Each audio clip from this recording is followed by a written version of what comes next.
प्रिय विद्यार्थियों, नमस्कार। शक्ति क्लासेस में आपका स्वागत है। यदि आपने अभी तक चैनल को सब्सक्राइब नहीं किया है तो कर लीजिए, ताकि आगे के वीडियो नियमित रूप से आपको मिलते रहें। तो आज अपने कक्षा 8 के विद्यार्थियों के लिए जो अपना अध्याय चल रहा था 1.1 उसको आगे बढ़ाते हैं। तो अब तक अपने योज्य प्रतिलोम, योज्य तत्समक के बारे में पढ़ा था। आज इसको यदि आगे अपने देखें कि योज्य तत्समक और योज्य प्रतिलोम की जो बात कर रहे थे वो योग के लिए प्रभावित है। यानी योज्य तत्समक कहने का मतलब किसी संख्या में क्या जोड़ें कि वो संख्या स्वयं आ जाए। तो वो संख्या शून्य थी, योज्य तत्समक शून्य था। इसी तरह योज्य प्रतिलोम देखें कि भी किसी संख्या में मैं क्या जोड़ूं कि मेरे पास मान है वो शून्य आए, तो उस संख्या का ऋणात्मक अपने जोड़ रहे थे, वो बातें चल रही थी। तो आज इसको गुणन के रूप में अपने देखें तो अपने पास एक शब्द आता है गुणनात्मक तत्समक। गुणनात्मक तत्समक तो सीधा सा मतलब यही है, जो योज्य तत्समक के रूप में हमने देखा था उसी को यहाँ देखें भी। गुणा के अंदर किसी संख्या को मैं किसके साथ गुणा करूँ कि वो संख्या स्वयं आ जाए। जैसे उदाहरण के तौर पर 7 को किसके साथ गुणा करूँ, 7 को किसके साथ गुणा करूँ कि मेरे पास 7 ही आ जाए। तो देखिए बच्चों, आपको समझ में आ गया होगा कि 7 को मैं किसके साथ गुणा करूँ कि 7 ही आ जाए। तो साधारण सी बात है, आपको अभी पता लग गया होगा भी 1 के साथ गुणा करेंगे। तो इसी तरह 3/4 को किसके साथ गुणा करूँ कि 3/4 आ जाए। तो बार बार अपने पास 1 आ रहा है। तो कहने का मतलब एक ऐसी संख्या है जिसको किसी भी संख्या के साथ यदि अपने गुणा करें तो वो संख्या स्वयं आ जाती है। इसलिए अपने 1 को गुणात्मक तत्समक कहते हैं। तो गुणात्मक तत्समक 1, योज्य तत्समक 0। याद रह जाएगा कि योज्य तत्समक तो 0 होता है भी। योग किसी संख्या में क्या जोड़ूं कि संख्या स्वयं आए तो 0। किसी संख्या को किसके साथ गुणा करूं कि वो संख्या स्वयं आए तो 1। तो इसलिए अपने पास गुणात्मक तत्समक आ गया 1। एक शब्द है गुणात्मक प्रतिलोम। गुणात्मक प्रतिलोम, या इसको अपने व्युत्क्रम भी बोलते हैं। क्या मुख्यतः शब्द जो आएगा वो व्युत्क्रम के नाम से आएगा। तो ये दोनों शब्द अपने को ध्यान में रखने हैं। तो देखिए बच्चों, गुणात्मक प्रतिलोम कि कोई भी संख्या है, सपोज कीजिए 7 है, इसको मैं किसके साथ गुणा करूं कि 1 आए भी, अपना गुणात्मक तत्समक आ जाए। किसके साथ गुणा करूं मैं, है ना रुचिकर भी। 7 को किसके साथ गुणा करूं। अब आप कहोगे जी 7 को 1 के साथ गुणा करेंगे तो भी 7 आ रहा है, 2 के साथ करें 14, ये तो बड़ी संख्या आ रही है। तो जरा सोचना है। अब यदि 7 को मैं 0 के साथ गुणा करूंगा तो 0 आ जाएगा। तो किसके साथ गुणा करें, जरा सोचे, इसमें बहुत ही रुचि कराइए। 7 को किसके साथ गुणा करूं कि 1 आ जाए। तो साधारण सी बात है, 7 को 1/7 के साथ गुणा कर देंगे। ऊपर 7 1 कम 7/7, 7 में 7 का भाग देंगे तो 1 आ जाएगा। इसी तरह अपने देखें 3/4 को किसके साथ गुणा करूं कि 1 आ जाए। तो 3/4 को बच्चों अपने 4/3 से गुणा कर देंगे। इसी तरह आप कहोगे -3/2 है, इसको किसके साथ गुणा करें कि 1 आए, तो -2/3 के साथ गुणा कर देंगे। देखो माइनस माइनस प्लस, 3 का गुणा 2 से करेंगे 6, 2 का 3 से करेंगे 6, 6 में 6 का भाग जाएगा 1, 3 चौके 12, 4 तिया 12, 12 में 12 का भाग देंगे 1। तो ये है ना रुचिकर। तो इसके लिए अपने थोड़ा सा ध्यान ये रखें कि किसी भी संख्या को उसके व्युत्क्रम, ये इसका व्युत्क्रम है, ये इसका व्युत्क्रम है, ये इसका व्युत्क्रम है। इसी तरह हर सवाल में ऐसे ही है, ये आपस में एक दूसरे के व्युत्क्रम है। किसी संख्या को उसके व्युत्क्रम से यदि गुणा करें तो हमेशा अपने पास 1 आ जाता है। तो अब व्युत्क्रम ज्ञात करने का तरीका क्या है। व्युत्क्रम ज्ञात करने का तरीका बहुत आसान है। आपको किसी भी संख्या का व्युत्क्रम ज्ञात करना है। ऋणात्मक संख्या का व्युत्क्रम ऋणात्मक ही आएगा, धनात्मक का धनात्मक ही आएगा। कहने का मतलब चिन्ह परिवर्तन नहीं करना है। परिवर्तन क्या करना है, परिवर्तन सिर्फ ये करना है कि अंश को हर लिखना है और हर को अंश लिखना है। जैसे देखिए, आपको कोई पूछे कि 7 का व्युत्क्रम, तो 7 को अपने 7/1 लिख सकते हैं ना। 7 में 1 का भाग देंगे 7 ही तो आएगा, तो 7 को लिख सकते हैं 7/1। तो इसका व्युत्क्रम क्या होगा, इसको पलट देंगे 1/7, यानी अंश को हर, हर को अंश। इसी तरह इसमें देखो 3/4, इसको क्या लिखा मैंने 4/3, व्युत्क्रम ही तो है इसका। -3/2 तो मैंने आपको कहा था चिन्ह को नहीं परिवर्तन करना है, तो माइनस का मैंने माइनस में लिखा है, 3/2 को 2/3 लिखा है। तो ये अपने पास गुणात्मक प्रतिलोम या व्युत्क्रम है। जैसे 5 का 1/5 होता है, 2/3 का व्युत्क्रम 2/3, तो 3/2। तो इस तरह से अपने व्युत्क्रम कर सकते हैं। तो ये कुछ एक व्युत्क्रम। चलिए आगे बढ़ते हैं। आगे का अपने प्रिय संख्याओं के लिए गुणधर्म है। नेक्स्ट चलिए नेक्स्ट गुणधर्म लेता हूँ। प्रिय संख्याओं के लिए गुणन की योग पर वितरकता। ठीक है, गुणन की योग पर वितरकता, ये गुणधर्म है, बहुत ही अच्छा गुणधर्म है। देखिए गुणन की योग पर वितरकता। ठीक है, तो मान लीजिए आपके पास कोई संख्या है, ये है a और इसका गुणा कर रहा हूँ b प्लस c के साथ। ठीक है, इस तरह से आपके पास कोई संख्या है, कहने का मतलब मेरा ये है कि मान लीजिए आपके पास 2 है, इसका गुणा कर रहा हूँ मैं 3 प्लस 4 के साथ। तो देखिए क्या आएगा, पहले 3 और 4 को जोड़ेंगे, 3 और 4 को जोड़ा तो 7, 7 का 2 से किया 14। ठीक है, या फिर एक तरीका और है मेरे पास, मैं 2 का गुणा 3 से करूं, 2 का गुणा 3 से करूं और 2 का गुणा 4 से करूं, फिर इनको जोड़ दूं तो देखो 6 और 8 14, ऐसे भी 14 आता है। ये वितरकता है भी। 2 पहले तो मैंने जोड़ करके फिर गुणा किया, या मैंने 2 की वितरकता कर दी, 2 की 3 के साथ, 2 की 4 के साथ, 2 की 3 के साथ, 2 की 4 के साथ, तो मान हमेशा समान आता है। तो यही ये है कि a का गुणा b प्लस सी से करें, या फिर a की वितरकता कर देता हूं मैं, a का गुणा b के साथ करूंगा, a का गुणा c के साथ करूंगा, मान समान ही आएगा। यहाँ पर a की वितरकता हुई है, या इसको मैं यदि ऐसे देखूं भी ab और ac, तो इसको मैं ऐसे लिख सकता हूं, मेरे को पता लग गया कि a की वितरकता है, यहाँ पर a की वितरकता हुई है, तो a को बाहर निकाल दीजिए, बच गया क्या b प्लस सी, a को छोड़ दीजिए इसमें, यहाँ पर b प्लस सी वो लिख दीजिए। ये होती है वितरकता, गुणन की योग पर वितरकता है। ऐसे ही व्यकलन पे भी होती है, यहाँ माइनस का चिन्ह है तो यहाँ माइनस का चिन्ह अपने लगा देते हैं। व्यकलन पे यदि देखें तो बच्चों इस तरह से आ जाएगी ये। अब a की b के साथ, माइनस का निशान a की c के साथ, तो यहाँ पर a की वितरकता अपने को दिखाई दे रही है। ठीक है, तो इस तरह ये योग की व्यकलन पर वितरकता है। ठीक है, तो चलिए अब कुछ उदाहरण लेते हैं, उससे अपने और समझ है वो गहरी हो जाएगी। बहुत ही आसान सवाल दिए गए हैं, और यदि अपने सभी सवालों को ध्यान से यदि देखेंगे, वीडियो को बड़े मन से देखेंगे, तो बिल्कुल साधारण सी बात है कि अपने को समझ में आएगा। चलिए उदाहरण 5 वाला लेते हैं। उदाहरण नंबर 5। ठीक है, अपने जो 1.1 चल रही है उसकी ठीक पहले जो दी है वो देखता हूँ। उचित गुणधर्मों के उपयोग से निम्नलिखित के मान ज्ञात कीजिए। ठीक है, ये सवाल है। उचित गुणधर्मों के उपयोग से निम्न के मान ज्ञात कीजिए। ये सवाल अपनी उदाहरण के तौर पर दिया गया है। तो सपोज कीजिए पहला एक ही पार्ट है इसमें, वो मैं ले रहा हूँ। तो 2/5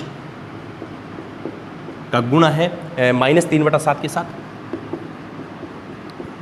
माइनस का चिन्ह है, फिर अपने है माइनस में 1/14, फिर माइनस का चिन्ह दिया गया है, फिर 3/7 और 3/5, इस तरह से दिया गया है बच्चों। ठीक है, अब देखो इसमें सबसे पहले तो अपने माइनस के चिन्ह जो है, ब्रैकेट जो है, छोटे ब्रैकेट, उनको हल कर लेते हैं। प्लस का गुणा माइनस से है तो अपने पास माइनस आ जाएगा बच्चों। 2/5, 3/7, 1/14, 3/7 और 3/5, ये आ गया। ठीक है, साधारण सा चिन्ह का गुणा। अब देखो बच्चों इसमें क्या है, इसमें अपने को पता लग रहा है ये 2 स्टेप है, 3 स्टेप है टोटल इसमें। इस 2 स्टेप में ये वाला स्टेप और ये वाला स्टेप, यहाँ पर 3/5 की वितरकता अपने को दिखाई दे रही है। 3/5 है वो दोनों स्टेप में, इसका मतलब 3/5 की वितरकता यहाँ पर हुई है।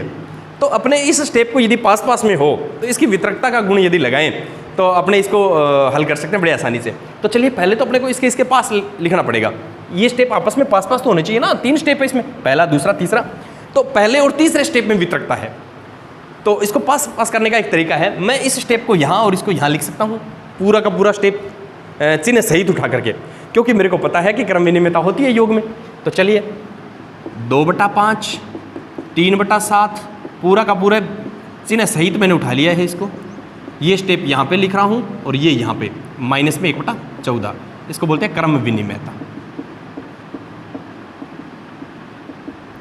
ये पहला गुणधर्म लगाया मैंने। ठीक है, अब देखो अपने को पता लग गया 3/7 की वितरकता है, तो 3/7 को बाहर निकाल लो। अब देखो 3/7 को यहाँ से और यहाँ से मैंने उठा लिया, तो यहाँ क्या बचा 2/5, यहाँ पर माइनस का निशान 3/5, ये 1/14 है। तो ये देखो 3/7 लघुत्तम आ गया 5, -2 और -3, माइनस का 1/14, ये वितरकता से लिखा है। ठीक है, ये आपको वितरकता से याद रह जाएगा। ठीक है बच्चों, तो ये हो गए माइनस के 3/7 और माइनस के 5/5 बच्चों, और 1/14, ये कट गया 5 से 5, 5 में 5 का भाग जाएगा तो 1 आएगा ना। तो 3/7, ठीक है, गुणा -1 और माइनस का 1/14। इसका गुणा किया तो माइनस के 3/7 और माइनस का 1/14। लघुत्तम आ गया 14। 14 में 7 का भाग 2 बार गया, उसका 3 से गुणा कर दिया माइनस के 6 और माइनस का 1, यानी माइनस के 6 और माइनस के 1, माइनस के 7 हो गए ना, क्योंकि 6 रुपये ऋण और 1 रुपये ऋण, यही तो बात हुई थी अपनी। चलो बहुत बढ़िया। तो इसको यदि मैं सरल करके देखूँ तो माइनस का 1/2 आ गया। इस तरह से अपना ये साधारण सा सवाल है वो हल हो सकता है। चलिए अब पहला सवाल लेते हैं अपने। बिल्कुल आसान सवाल, इन गुणधर्मों को यदि अपने देखें तो बिल्कुल आसान हो जाते हैं सवाल। चलिए पहला अपनी 1.1 का पहला सवाल लेता हूँ, जिसमें 2 पार्ट्स दिए गए हैं। पहला पार्ट्स लेता हूँ, -2/3 का गुणा 3/5 से है, ठीक है, और इसमें प्लस में 5/2 है, फिर माइनस में है। माइनस में बच्चों अपने पास 3/5 और 1/6 इस तरह से दिया गया। अब इसमें यदि देखें ध्यान से तो वितरकता 3/5 की है इस और स्टेप पे, पर वो स्टेप है दूर दूर, दोनों ही पद दूर दूर है। तो अपने को 3/5 की वितरकता का तो पता लग गया, पर अपने इसकी क्रम विनिमयता का तो उपयोग करके इनको पास में तो ला ही सकते हैं ना। तो चलिए पास में लेके आए फिर, तो बहुत ही आसान सवाल है। ये देखो बच्चों, मैंने वितरकता का क्रम विनिमयता का प्रयोग करके इसको पास लिख दिया, क्रम विनिमयता से, ठीक है बच्चों। अब देखो, अब अपने को पता लग गया 3/5 की वितरकता है इसमें, 3/5 को बाहर निकाल दो। अब देखो 3/5 को मैंने बाहर निकाला तो मेरे पास बच गया 2/3 और यहाँ पे माइनस में 1/6, इसमें 6 लघुत्तम आ गया। तो माइनस के 6 में 3 का भाग 2, 2 का गुणा -2 से -4 और ये -1। ये 3/5 गुणा में -5/6, 5/2। ये देखो बच्चों कट गया 5 में 5 का भाग, 3 का 6 में 3 का भाग 2 बार, तो ये हो गया यहाँ पर माइनस का 1/2, उसमें जोड़ना है 5/2। ये तो सिर्फ माइनस का 1/2 बचा है यहाँ पर, ऊपर तो सिर्फ माइनस का 1 और नीचे 2 एकम 2, ठीक है। तो 5/2, तो लघुत्तम आ गया 2, -1 + 5 यानी 4/2, 2 आंसर, ठीक है। इस तरह से अपने गुणधर्मों का उपयोग करके ये सवाल कर सकते हैं। चलिए लेते हैं पहले का दूसरा सवाल।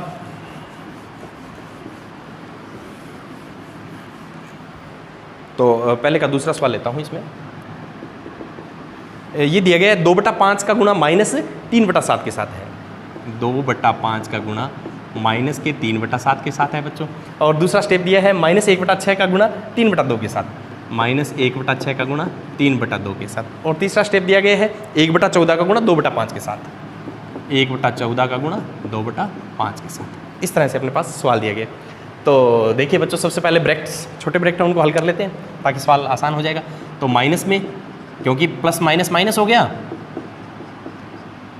1/6, 3/2 और 1/14, 2/5। अब वितरकता का प्रश्न अपने पास सामने आता है कि वितरकता कहाँ हुई है इसमें। तो देखो बच्चों, इस स्टेप में ये एक स्टेप है, ये दूसरा है और ये तीसरा है, ये और ये देखो वितरकता दिखाई दे रही है किसकी, 2/5 की, ठीक है। तो पहले तो इनको पास तो लेके आए ना, तो पास लेके आए तो कौन सा गुणधर्म काम में आएगा, क्रम विनिमयता। बिल्कुल सही कहा आपने। तो -2/5, 3/7, 1/14, 2/5, 1/6, 3/2, ये स्टेप पूरा का पूरा ये वाला उठा के यहाँ लिखा है मैंने और इस स्टेप को यहाँ लिखा है, ये देखो, ठीक है। इसको बोलेंगे अपने क्रम विनिमयता, क्रम विनिमयता, ठीक है। चलिए बच्चों, तो अब देखिए इसमें 2/5 की वितरकता हुई है, 2/5 को निकाल दिया बाहर मैंने। देखो 2/5 बाहर निकाला तो यहाँ तो माइनस के 3/7 और यहाँ पर 1/14। इसको मैं हल करूँ, बिल्कुल आसानी से हल हो रहा है, ठीक है, क्योंकि 3 का भाग जा रहा है ना, तो 1/4 हो गया ये। तो इसमें यदि मैं देखूँ तो मेरे पास 14 लघुत्तम आ गया। 14 में 7 का भाग 2 बार, 3 के साथ गुणा -6, ठीक है। 14 में 14 1 बार, तो 1 का 1 से गुणा, ठीक है बच्चों। तो 2/5 गुणा में ये -6 और प्लस का 1, 6 रुपये ऋण, 1 रुपये जमा धन, तो 5 रुपये ऋण रह गए ना, तो माइनस के 5/14, 1/4। इसको यदि मैं काटूँ 7 के पाड़े से, 2 के पाड़े से, 2 एकम 2 और 2 7 14, 5 का 5, तो ये माइनस, तो ऊपर बच गया माइनस और नीचे बच गया 7, तो -1/7, और ये है माइनस का 1/4, लघुत्तम आ गया 28। 28 में 7 का भाग दूंगा तो 4 बार जाएगा, 4 एकम 4, 7 बार गया, 7 एकम 7, तो माइनस के 11/28। तो इस तरह से बच्चों अपने इसको समझ सकते हैं बिल्कुल आसानी के साथ। तो ये अपना पहला सवाल। तो विद्यार्थियों यदि अपने देखें दूसरा और तीसरा सवाल अपने जो लास्ट वीडियो में कर लिए थे, क्योंकि अपने देखा था वहाँ पर जो योज्य तत्समक और योज्य प्रतिलोम की बातें की गई थी, तो वो स्टेप में हो गए। चलिए अब चौथा सवाल आ गया, फिर दूसरा तीसरा पहले कंप्लीट हो गया, अब चौथा देते हैं। निम्नलिखित के गुणात्मक प्रतिलोम अपने को लिखने हैं। निम्नलिखित के गुणात्मक प्रतिलोम लिखिए, ये सवाल है। तो अपने क्या करेंगे, एक तरफ तो संख्या लिख लेंगे और एक तरफ उसका गुणात्मक प्रतिलोम लिखेंगे बच्चों। बिल्कुल आसान सवाल है, गुणात्मक प्रतिलोम। ठीक है, तो चलिए शुरू करते हैं। पहला पार्ट लेता हूं इसका, बहुत ही आसान है, माइनस के 13। तो माइनस 13 का गुणात्मक प्रतिलोम बच्चों मैंने बताया था भी किसी भी संख्या में गुणात्मक प्रतिलोम उसके चिन्ह को नहीं बदलना है, बिल्कुल भी चिन्ह को न बदलते हुए अंश को हर और हर को अंश, वो तो हो जाएगा गुणात्मक प्रतिलोम। चिन्ह बदल दिया और बाकी कुछ नहीं बदलेंगे तो वो योज्य प्रतिलोम है। दोनों में अंतर समझ में आ गया ना, योज्य प्रतिलोम और गुणात्मक प्रतिलोम। योज्य प्रतिलोम में तो केवल चिन्ह बदलना है, धनात्मक को ऋणात्मक, ऋणात्मक को धनात्मक, और कुछ नहीं बदलना। गुणात्मक प्रतिलोम में केवल अंश को हर, हर को अंश, इसके अलावा कुछ नहीं बदलना, ध्यान रखना। तो चलिए, क्या 13 को अब आप देख रहे हो कि 13 में हर तो है ही नहीं, कैसे बदले? तो बच्चों 13 को अपने -13/1 तो लिख सकते हैं ना। -13 को -13/1, हर संख्या के बटा में 1 तो होता ही है। तो चलिए फिर इसका तो गुणात्मक प्रतिलोम भी आपको पता लग गया होगा, -1/13। इसी तरह देखिए सेकंड, -13/19, इसका गुणात्मक प्रतिलोम आप बता सकते हैं? बताइए जरा क्या होगा। माइनस में आएगा, क्या आएगा बिल्कुल बताइए। माइनस में आ गया 19/13, बिल्कुल सही कहा आपने। 19 को ऊपर 13 को नीचे, बाकी कोई परिवर्तन नहीं किया है मैंने। चलिए नेक्स्ट लेते हैं अपने 1/5। 1/5 का गुणात्मक प्रतिलोम क्या आएगा? 5/1। 5 में 1 का भाग देंगे तो 5, यानी इसको आप ऐसे भी लिख सकते हैं, 5/1 यानी 5 आ गया। तो 1/5 का गुणात्मक प्रतिलोम 5, 5 का 1/5। चलिए नेक्स्ट आगे बढ़ते हैं, चौथा पार्ट से लेते हैं इसका। यहाँ पर दो संख्याएं गुणा में दी गई है बच्चों, एक तो माइनस में 5/8 और एक दी गई है माइनस में 3/7। -5/8 गुणा में -3/7, इसका गुणात्मक प्रतिलोम आपसे पूछा गया है बच्चों। चलिए हल कर लेते हैं। माइनस माइनस प्लस, ठीक है, 5 × 3 = 15 और 7 × 8 = 56। तो अब तो आप बता सकते हैं 56/15, बिल्कुल सही है। चलिए पाँचवा पार्ट से लेते हैं। इसमें पाँचवा पार्ट दिया गया है -1 का गुणा दिया गया है बच्चों -2/5 के साथ। तो पहले इसको हल कर लेते हैं। माइनस माइनस प्लस, 2/5 किसी संख्या को 1 के साथ गुणा करते हैं वो संख्या स्वयं आती है ना।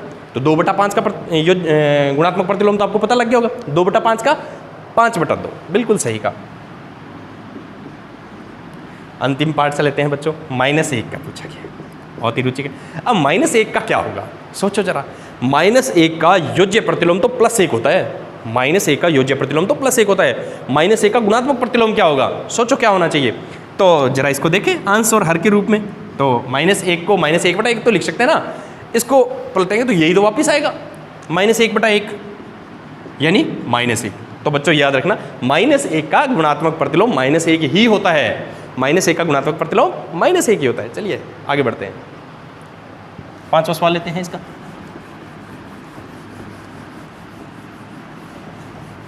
बिल्कुल गुणात्मक प्रतिलोम के सवाल है, योज्य प्रतिलोम के सवाल है, बिल्कुल ही आसान है। ठीक है, निम्नलिखित प्रत्येक में गुणन के अंतर्गत उपयोग में लिए गए गुण का नाम लिखना है। निम्नलिखित में प्रत्येक के अंतर्गत उपयोग में लिए गए गुण का नाम लिखिए, ये सवाल है बच्चों। ठीक है, बिल्कुल आसान सा सवाल है। चलिए अब इसमें कुछ एक संख्या दी गई है, जैसे -4/5 को 1 से गुणा किया गया है। फर्स्ट पार्ट लेता हूँ, -4/5 को 1 से गुणा करूँ या 1 को -4/5 से करूँ, आएगा -4/5 ही। इसका गुण बताना है बच्चों, ठीक है, सेकंड से लेता हूँ इसका। सेकंड में दिया गया है बच्चों इसमें कि -13/17 को -2/7 के साथ, -13/17 को -2/7 के साथ गुणा कर रहा है। ठीक है, तो चाहे -2/7 को -13/17 के साथ गुणा करूं, रिजल्ट एक ही आएगा, ये बात कह रहा है। तीसरा इसमें दिया गया है -19/29 का गुणा 29/-19 से करने पर 1 आता है। अब इसके अपने गुणों की चर्चा करनी है कि कौन से गुण काम में लिए गए हैं। देखो बच्चों, किसी भी संख्या को 1 से गुणा करने पर वो संख्या स्वयं आती है। कौन सा गुणधर्म हो सकता है? किसी भी संख्या को 1 से गुणा करने पर वो संख्या स्वयं आती है। कौन सा गुणधर्म हो सकता है? बिल्कुल सही कहा आपने, गुणात्मक तत्समक। गुणात्मक तत्समक, किसी भी संख्या को 1 से गुणा करें तो वो संख्या स्वयं आती है। कहने का मतलब गुणात्मक तत्समक 1 होता है, तो उसी 1 का ही तो गुणा किया गया है, इसलिए इसका गुणधर्म हो गया गुणात्मक तत्समक। नेक्स्ट देखिए, पहली संख्या को दूसरी से गुणा करूं या दूसरी को पहली से करूं, मान बराबर आ रहा है। 2 को 5 से गुणा करूं तो भी 10 आएगा, 5 को 2 से करूं तो भी 10 आ रहा है। ये कौन सा है? भी स्थान परिवर्तन करने पर मान में कोई अंतर नहीं आ रहा है। स्थान बदल रहे हैं, स्थान बदल दिए हैं, स्थान के जो क्रम है वो बदल दिए गए हैं, पर फिर भी उसके मान में कोई परिवर्तन नहीं आ रहा है। तो कौन सा गुणधर्म है? बिल्कुल सही कहा आपने, क्रम विनिमयता। क्योंकि अपने को पता है कि योग और गुणा में क्रम विनिमयता होती है। चलिए नेक्स्ट देखिएगा, -19/29 को 29/-19, ये आपस में क्या है? आपको समझ में आ रहा होगा। ये एक दूसरे के देखें, ये इसका व्युत्क्रम है, ये इसका व्युत्क्रम है, यानी गुणात्मक प्रतिलोम तो है ना एक दूसरे के, तो इसको कहेंगे अपने गुणात्मक प्रतिलोम। तो ये गुणधर्म है बच्चों गुणात्मक प्रतिलोम का। तो इस तरह से अपना ये सवाल पूरा हुआ। चलिए बढ़ते हैं आगे, छठा सवाल लेते हैं।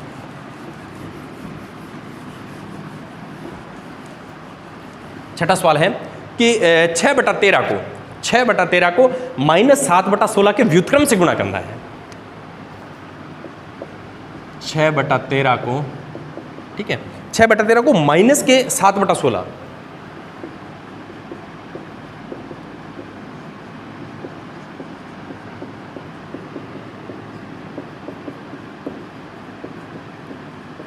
ये सवाल है।